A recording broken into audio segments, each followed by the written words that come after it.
सीधी पेशाब कांड पीड़ित का बुरा हाल। पीपली लाइव फिल्म के नत्था की तरह बदली जिंदगी। टूटा फूटा घर और घर के बाहर तैनात 10 पुलिसकर्मी। मिला स्मार्टफोन, लेकिन चलाएं कैसे। 2020 का वीडियो हुआ था वायरल। क्या सीएम शिवराज ने धो दिए गलत पीड़ित के पैर। आपने अगर पीपली लाइव फिल्म देखी होगी तो पता होगा कि कैसे एक दिन में नत्था की जिंदगी बदल गई थी। वही कहानी मध्य प्रदेश की सीधी में हुए पेशाब कांड के पीड़ित दशमत रावत के साथ दोहराई जा रही है। उनके घर के बाहर हर वक्त 4 पुरुष और 1 महिला पुलिसकर्मी तैनात रहती है। वो घर से बाहर नहीं निकल पा रहे हैं। उसका पूरा परिवार दिन भर घर में ही रहता है और पुलिसकर्मी 2 शिफ्टों में दशमत के घर के बाहर बैठे रहते हैं। उसके अलावा मीडिया का जमावड़ा और लोगों का मिलने आना भी दशमत के लिए मुश्किल बन गया है, क्योंकि पल्लेदारी करने वाले दशमत अब मजदूरी करने भी नहीं जा पा रहे हैं।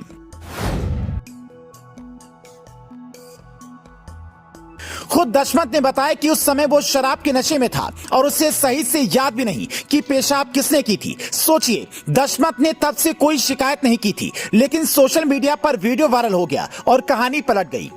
इसके बाद कहानी में फिर मोड़ आया और कांग्रेस ने कहा कि ये वो पीड़ित नहीं है जिस पर पेशाब किया गया था। सीएम शिवराज ने किसी और के पैर धोकर पाखंड किया है। उसके बाद खुद दशमत को सामने आकर कहना पड़ा था, वो मैं ही था, लेकिन मुझे याद नहीं पेशाब किसने की थी। दशमत रावत ने कहा, यह घटना साल 2020 की है। मैं शराब के नशे में था, मुझे कुछ भी समझ नहीं आ रहा था। मैंने ये भी नहीं देखा कि मुझ पर पेशाब करने वाला शख्स कौन है। जब ये वीडियो वायरल हुआ तो मुझे थाने और फिर कलेक्टर साहब के पास ले जाया गया, जहां मैंने बार बार झूठ बोला कि वीडियो में प्रताड़ित होने वाला शख्स मैं नहीं हूं। लेकिन जब आरोपी प्रवेश शुक्ला ने खुद अपराध कबूल कर लिया तो मुझे विश्वास हुआ।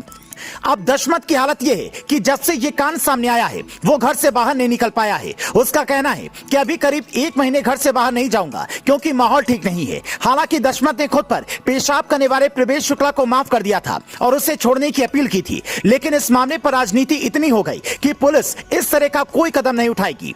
अब जरा देखिए दशमत के साथ क्या क्या हो रहा है।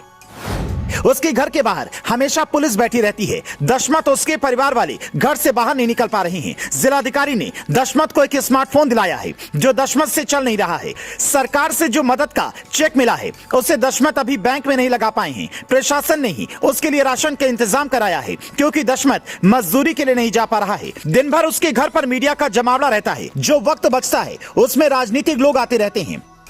दशमत की पत्नी ने कहा, मुझे पैसों का लालच नहीं है, मेरा पति लौट आया है, मैं गरीबी में गुजार लूंगी।